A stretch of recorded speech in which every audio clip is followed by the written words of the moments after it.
Julia Prastini atau akrab disapa Jule demi kisah cinta yang haram, dia tega ninggalin suami dan 3 orang anaknya. Jule lebih milih bermesraan sama Safri Ramadan, petinju asal Jogja daripada bermesraan sama suaminya.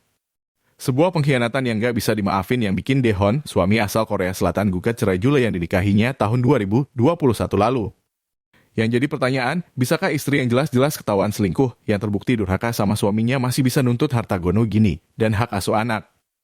Jawabannya mungkin akan mengejutkan kamu, nonton sampai habis karena saya kupas tuntas satu persatu alasan istri selingkuh gak hapus hak istri atas harta gono gini dan hak asuh anak.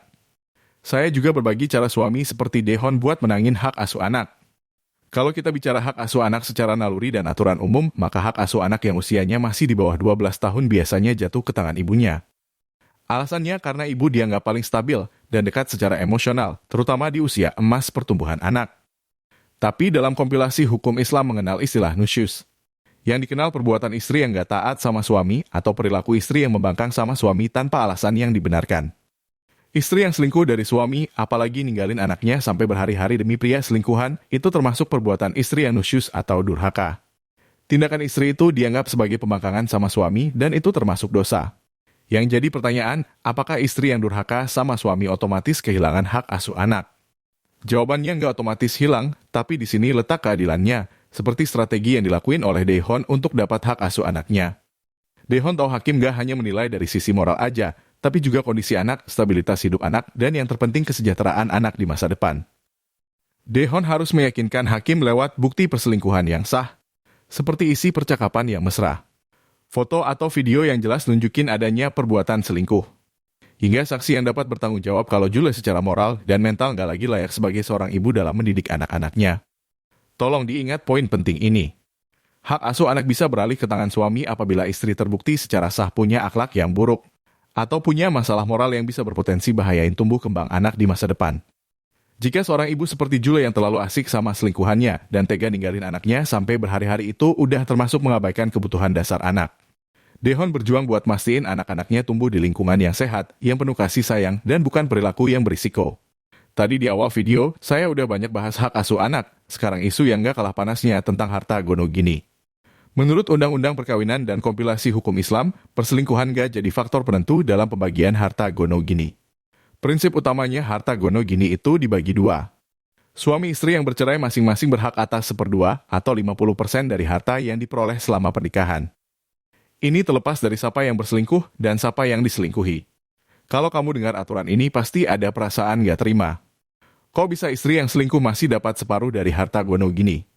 Tenang mas bro, saya punya jalan keluarnya dan ada strategi perlindungan diri yang perlu kamu tahu. Yang pertama, lewat perjanjian perkawinan apabila sebelum nikah kamu udah buat perjanjian pranikah sama istrimu atau setelah nikah kamu buat perjanjian pasca nikah karena istrimu ketahuan selingkuh. Maka kamu bisa gunakan perjanjian perkawinan ini sebagai senjata hukum yang sah. Terus isi perjanjian perkawinan yang bisa kamu masukin seputar konsekuensi finansial apabila terjadi perselingkuhan. Maka pengadilan agama bisa batalin hak istri untuk dapat harta gono gini dan hak asuh anak. Selain konsekuensi finansial akibat perselingkuhan, kamu juga bisa masukin pembayaran kompensasi moral dalam isi perjanjian perkawinan, misalnya uang ganti rugi. Sedangkan strategi yang kedua, faktor istri yang durhaka sama suami bisa jadi pertimbangan hakim. Meski pembagian harta gono gini masing-masing pasangan yang bercerai berhak 1/2. Seperti yang diatur dalam pasal 97 Kompilasi Hukum Islam. Tapi hakim dalam memutus perkara pembagian harta gono gini nggak selalu sama rata apabila istri terbukti secara sah durhaka sama suami. Seperti yang diatur dalam pasal 84 Kompilasi Hukum Islam. Maka bisa jadi pertimbangan hakim kalau ada perilaku istri yang durhaka sama suaminya yang terbukti secara sah. Maka hakim bisa mangkas hak finansial istri. Misalnya harta gono gini istri jadi yang lebih kecil daripada suami. Ada 2 pelajaran yang bisa kamu ambil dari kasus Jule dan Daehon.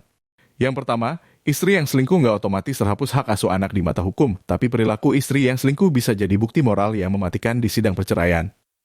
Lewat bukti perselingkuhan yang sah dan strategi seperti yang dilakuin oleh Daehon, maka suami bisa menangin hak asuh anaknya. Yang kedua, istri yang selingkuh dari suaminya, yang masih terikat dalam pernikahan yang sah bisa disebut istri yang durhaka. Dan ini bisa jadi senjata hukum yang sah. Bahkan istri harus relain harta gono gininya dipangkas habis di sidang perceraian. Saya pengen tahu kalau kamu berada di posisi Daehon, apakah istri yang selingkuh masih berhak dapat harta gono gini? Tuliskan pendapatmu di kolom komentar dan sampai jumpa di video baru lainnya. The night's young, it has just begun as she puts her hand in mine.